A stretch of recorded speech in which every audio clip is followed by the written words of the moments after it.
Greetings in the precious name of Jesus. It's always a joy and pleasure when this time comes around that we can be together. We are one big family. We feel blessed and encouraged. You are our joy and crown. In life, we are faced with so many challenges, disappointments, setbacks, difficulties. It may be health-wise, finance, your career, family matters, divorce, death of a loved one, or whatever is troubling you. We want to encourage and plead with you, don't give up. Regardless of what you're going through, the words of the Lord in the book of First Peter chapter 5, verse 7 says, cast in all your cares upon him. This referring to the Lord Jesus Christ. For he careth for you. We want you to know that there is hope. Jesus Christ is the answer to all your problems. We from Choices will continue to be with you and to help you. And so we want to challenge you and we want to encourage you, regardless of what. Don't give up. From this set that you're looking at, Choices, we love you and we care about you. God bless you and God continue to bless beautiful Guyana. Thank you and welcome again. Don't give up. I like that, Reverend saying, don't give up. You know, when God created man, um, God placed in everyone, every person has gifts, or at least a gift that God has given to individuals. So God didn't create us and not given us anything that we could use to really advance our lives and by extension the lives of others. And even the secular people understand that because there's a Latin word educa, which means to draw out.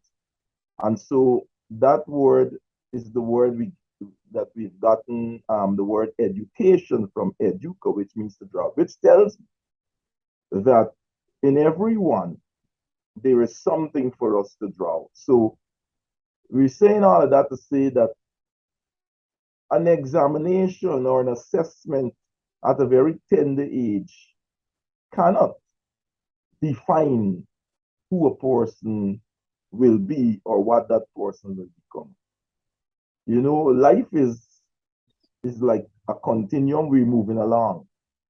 And sometimes on that continuum, you have stumbling blocks, you have obstacles and so on. The important thing is to overcome. And how do we overcome those obstacles?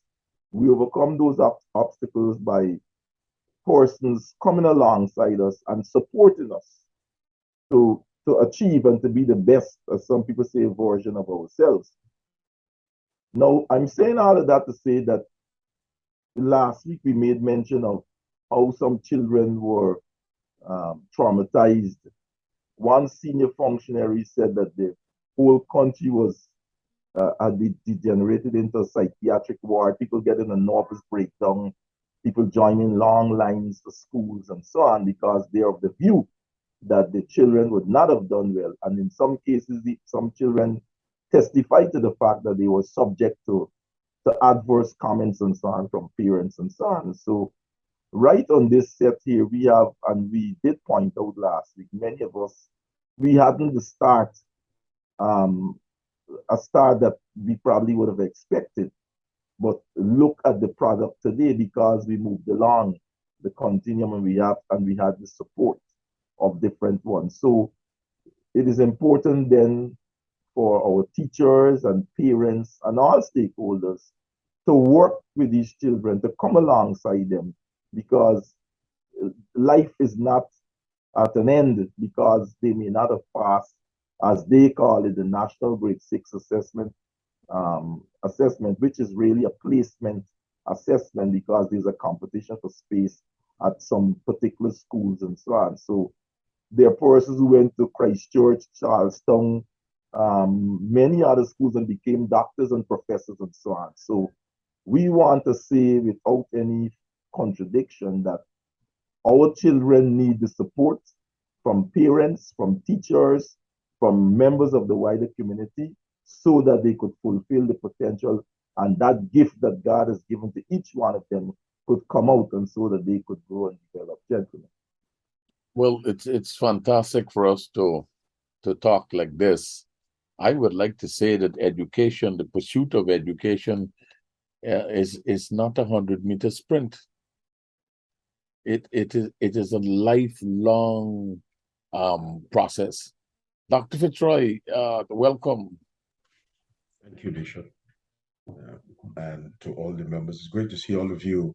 I'm listening intently to the Chief Education Officer, and my mind is going all over the place because I agree with what he has said 100%. I want to begin from so many vortices. One of them I want to start from is the name of your program, Choices. Napoleon said, life is all about the choices you make. And then I want to start from when Dr. Hudson spoke about potential. You know, in all of us, God has given all of us a gift. When I was at East Rheinveld, and I've been to East Rheinveld, by the way, let me use the correct name that most Guyanese know it by, back school. I'm not even, to this day, I left there so many years, I don't even know why they call it back school. But that's where I went. And to even get a secondary school was a blessing. And I failed, of course, CXC twice. We should say that again and say it slowly. I failed CXC twice. The first time I failed it, and I started working at Queenstown Community High as the drama teacher. I didn't know what I was teaching. I know how to act. I didn't know anything about drama. The first sentence I wrote on the board created havoc, because one teacher went to the principal and said, that young man doesn't know what he's teaching. I concur. I said, principal, she's absolutely correct. What I can do, though, I can act. You give me the stage. Education ought to tap into the gift that God has blessed you with. My teacher, who taught me drama, Dr. Charles, who taught Ronald Hollingsworth, he said to me, one day you'll become an actor. Well, at that time, those words didn't sink in because I was hungry and I couldn't really concentrate on what he was saying. But what he said came to pass. We all have giftings. Sometimes in education, we try to make everybody the same when God has made us all with different gifts and variety. And so, having failed the CXC twice, I was so grateful. The next point the CEO said, which is so correct, you now need opportunity and you need support. I got the opportunity from the Ministry of Education back then. And Dr. Marcel Hudson was one of my teachers. I had some tremendous, there was a program called the Teacher Upgrading Program. There's a woman by the name of Dr. Maud Boleyn McKenzie. I don't know if she passed on. I don't know if these people. She has. Mr. Fraser, Mr. Caleb, a whole lot of people who gave teachers in the system who weren't qualified a chance. Sometimes all people need is a chance. Yeah, and I'm so grateful to the ministry. And I remember going to St. Rose's. Dr. Hudson was one of the lecturers at St. Rose's there. That's 1992. And I did 1 year and something out of the 3 years. And then went on to CPC. Now, when one is given an opportunity, one must now grab the opportunity because you have to prepare. So it's not just giving you an opportunity. You have to be willing. I remember going to school as the speaker, and the school asked me to teach them something about opportunities. And I told them, it is not, God is the one who opens the door, but we have to be ready to walk through. God opens the door slightly for everybody, but you have to be prepared. So opportunity must meet you prepared so that you can achieve your destiny. And I went there to CPC, and thank God I graduated. And then I went on to the University of Guyana, and the rest is history. We all have gifts. In Trinidad, it's the same. Parents lined up outside of the schools, waiting for results. The psychologist says we are creating traumatic situations for children. The other thing I want to mention before I come on, there's so many things, is that education must be fun. Children must be allowed to enjoy school. School must not only be about book. We must do a little acting. We must do a little read. We must do a little debating. I see And that your father-in-law has impacted you. Mathematics is fun. mathematics should be fun. It should be, and all form of our education. There should be an element of enjoyment, not just writing it to pass an examination. And so I am the quintessence of your topic, the quintessential person in terms of, I saw your topic, success after failure. It struck me because I wanted to say that's an oxymoron. But God, by His grace, has allowed me to achieve success after failure. And by the way, Bishop and team, the research has shown that most C students end up being the managers of A students. I'm going to stop there. Well, Dr. Tyrrell, I don't know if you remember this one, but me going home. So when we talk about success after failure, Dr. Tyrrell did an amazing piece at the Culture Center decades ago. And it was about somebody a man who did something, and he said, me going back home. And sometime we have to, if you're looking at this program, definitely check it out on YouTube, because it talks a lot about, it speaks to the topic of success after failure, where you're able to move back. You have a conversation with yourself and you're able to move back to a position where you reintegrate yourself to society after you bounce back from a failure. So don't even look at it as a failure. You probably weren't ready at that point in time. Everybody develops differently. Just keep it pushing and focus on something that you're passionate about. And for many of the young persons, I could recall many conversations I would have with young people. At that age, they might not necessarily know what they want to become as yet. But I think that once you pass that hurdle, if you haven't thought about it already, think about the future. Think about what you want to build. Think about what you want to create, and think about what you're passionate about, and work assiduously towards achieving that. Dr. Hudson, you said the what we call the common entrance, we used to call it common entrance, is a placement exam. Could you elaborate a little bit more? Because parents are becoming depressed and they're causing the children to panic. Could you explain that, please? Yeah, the examination, we have schools in the country that they are described as the national schools. You're talking about Bishop's schools, Queen's College, Bishop's, St. Stanislaus College, St. Rose's, and St. Joseph's. Now, those schools can only take a certain number of children, all right? So the positions are limited. So it is highly competitive to get into those schools because of the space. So the NGSA basically, it is designed to place children in schools, in those top schools, and in communities that they are from, because you have issues with transportation, all that. If you bring a man from Hansgrove and he gets into a school in town, he has to travel. So schools are further divided into what we call list A and so on, list B and so on schools. And so this examination is so designed to place children in those schools based upon performance, yes, based upon where they're living or their addresses and that kind of thing. So it doesn't mean that if you do not get QC, it means that you're a failure or you're a loser, because the competition is so high. And the test is what we call, it might be a little complicated to explain now, but it's what you call a norms reference test and a criterion reference test. A criterion reference test, you're going for 100. And so as you go for this 100, you know that. But in the norms reference test now, it has a whole mathematical calculation with the bell-shaped curve and so on. For those of you who stick to mathematics, so you got at the extreme, you have a group of people who will consider sharpshooters. Then you have in the center that bell, and then those who might need some remedial work at the end there. And so it does not mean, though, that wherever you fall, it is the end of your life. What some people feel is that if they are not in Bishop the QCs and so on, their lives are over. And Dr. Terrell just said something about C school people being managers of a people and so on. I mean, he said he saw the research that shows that. But what I want to say to persons is that the space, so a child might do very well, but a child may not end up in QC because of what others would have done compared to that child.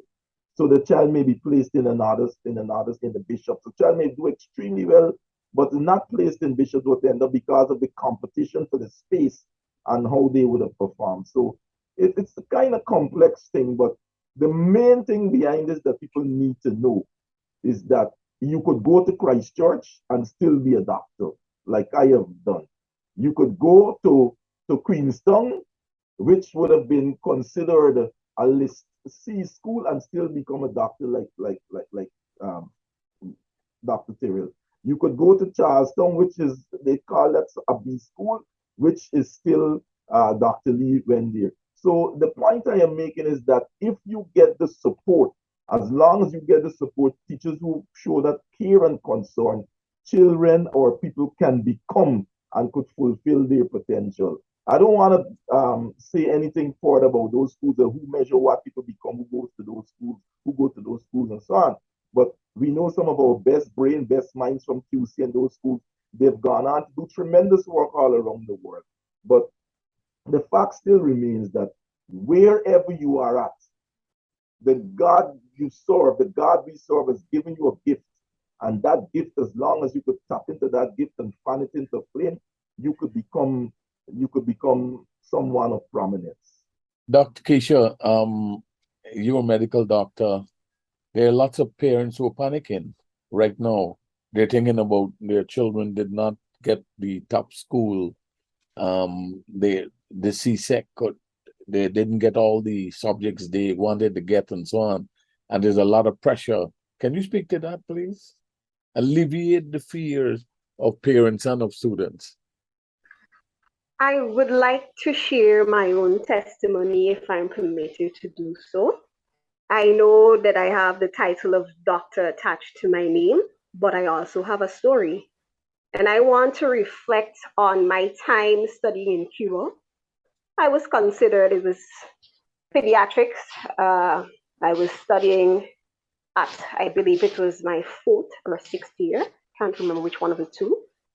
And I love what I do, so I'm always optimistic about getting stuff done and trying to learn something new.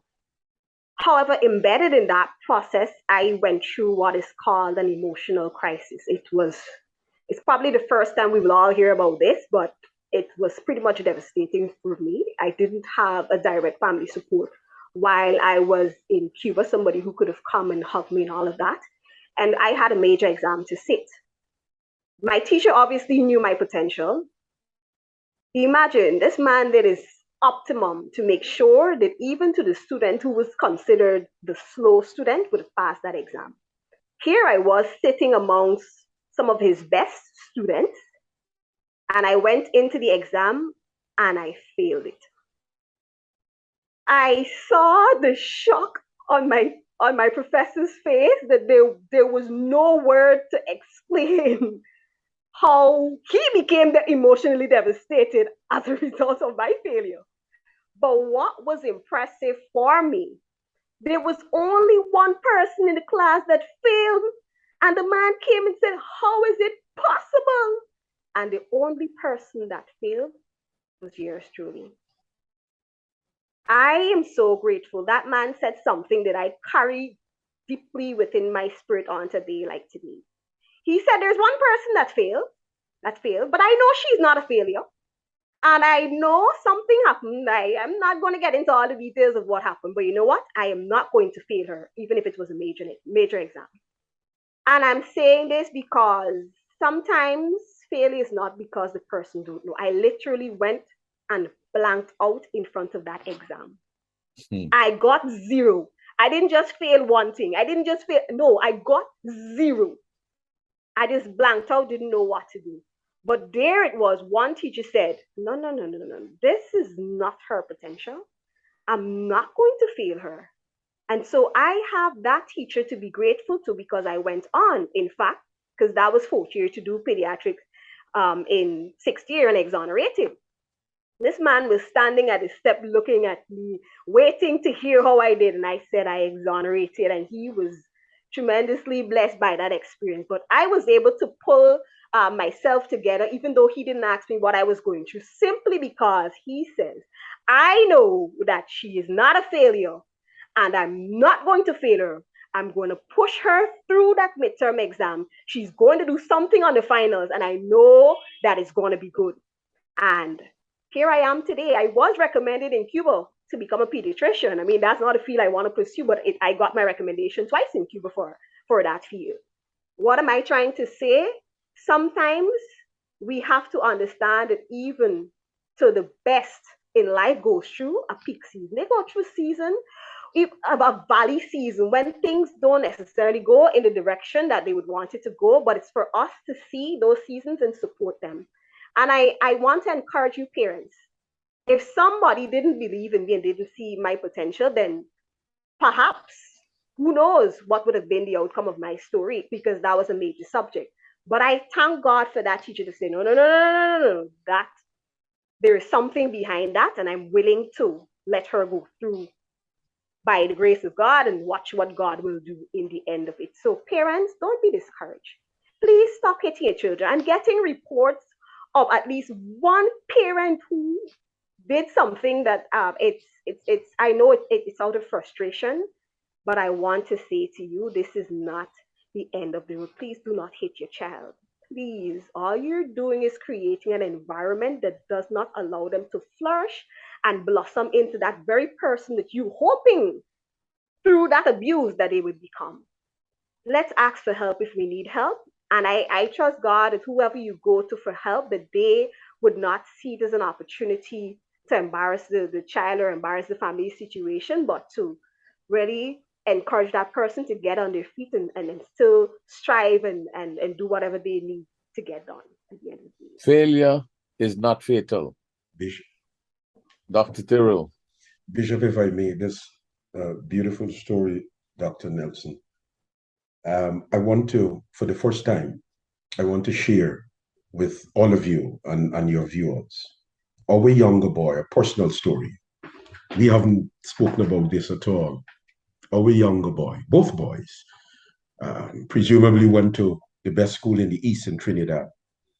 Both of them didn't do so well at the beginning. Of course, the older one is now a holder of a degree from the University of West Indies. But I want to talk about Delroy, the younger one. Delroy got a scholarship to study overseas. And we spent monies, because this is another issue. We spent monies to get Delroy overseas. Let's fast forward that story. Delroy returned home. He didn't complete one semester. He completed 2 months of the very first semester. And he returned home. There was some incident, something he said, and he returned to us. In the eyes of people, and in a lot of people's eyes, he's a failure. He didn't complete. We spent a lot of monies. We sent him there. We could have reacted. I was overseas, and he returned to us. He didn't do what we sent him to do. His mother called me. When I got home, I hugged my son. We cried, and I hugged Delroy. He put on weight. It's only now I know the story. He didn't tell us before. He was under a lot of pressure. We were really worried about his mental. That's what the doctors are telling us. These children's mental, when we put pressure on them. And I said to him, I said, listen, I would be remiss if I were to even tell you anything degrading. Look at me, look where I came from. Maybe that's why God brought me through because he knew what I was going to face. And we developed a plan. You see, unless we define, definitions are important. It's how we define these words. Failure. What is failure? It's how we define them. You're not failing. You have You just have a hurdle that you have to cross. And so we came again with this boy. That is what Dr. Hudson spoke about. They need the support. And we decided as a family, we're going to support him. This time, that support resembled $250,000 Trinidadian dollars. It was very difficult. Today, oh, by the way, I should back up quickly. Delroy failed. He didn't do well in biology at school. He didn't do well in a lot of subjects. He is studying biology right now. He just sent the report. He got 100% in biology. The same subject that the secondary school stamped on his certificate that you are a failure. And the teacher said, you don't have the mental, cerebral fortitude to understand biology. But the teacher is not a Christian. She doesn't understand how God works. For the end of the story, he's back at college.